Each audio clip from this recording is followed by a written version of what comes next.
Hello,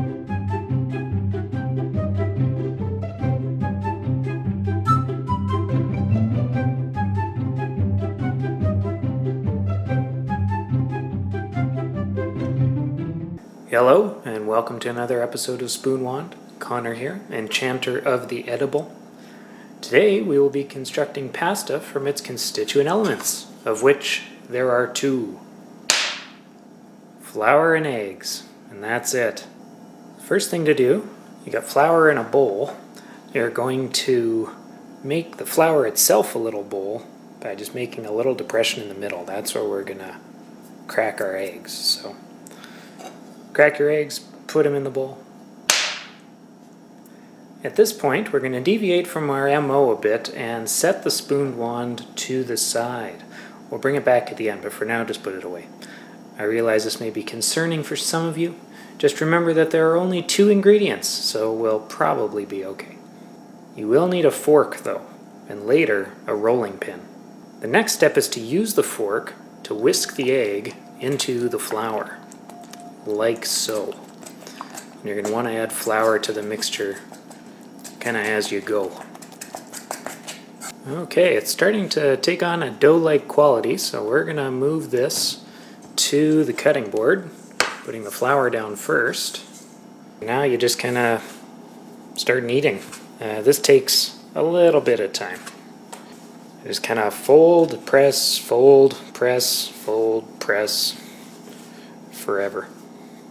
So after 5 or 10 minutes of kneading, it starts to get pretty tough. I kept going for a few minutes after that, and this is what you're left with. So, big ball of yellow pasta dough. At this point, we're going to set it to the side for about half an hour in a sealed container so it doesn't lose moisture. But that moisture will be trapped in there, so make sure to put some flour in the container as well so this doesn't stick to the side. Time. So that's been half an hour. We've applied flour to our rolling pin. Now we'll start rolling out the dough. Okay, so that's looking pretty good. I don't know if you can see from there, but it's about 1/4 of an inch thick. We're going to apply some flour to the rolling pin and to the dough again, and start to roll it up onto the pin. Now the thought might cross your mind, am I using enough flour? And if that's your thought, you're probably not using enough flour, because this is going to all stick together as you kind of press it. So you want to use way more flour than maybe you think is reasonable, and you can always dust it off later, it's not a big deal. Now that we're on the rolling pin, we're just going to flatten it out and stretch it lengthwise on the pin, and that'll make this nice and thin. Okay, at this point you've got a couple different options. If you're making ravioli or something and just roll it out flat and start cutting your shapes, I am going to make fettuccine, so I'm going to get a knife. So what we're going to do is, I'll dust some of this flour off, and just make one long cut lengthwise here through all the pasta. There we go. If you were to cut it lengthwise again, you'd have a good width for lasagna. But for fettuccine, we're going to roll it up in a fairly snug roll and then just start cutting it like this. So now you can cut it to any thickness you want.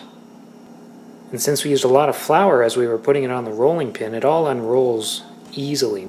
And you can just kind of toss it back and forth in your hands to knock off some of that flour. This actually came out to more pasta than I anticipated, so I'm just going to cook half and save the rest.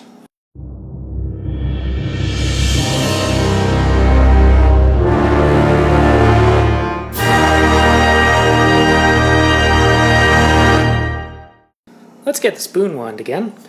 I mean, we've worked pretty hard, right? We deserve a break. So let's have the wand, cook it, and make an Alfredo sauce. Beautiful. Just add a little freshly ground pepper and you're golden. Who has 2 thumbs and loves Parmesan cheese? This guy. Thanks for watching. Have a good one.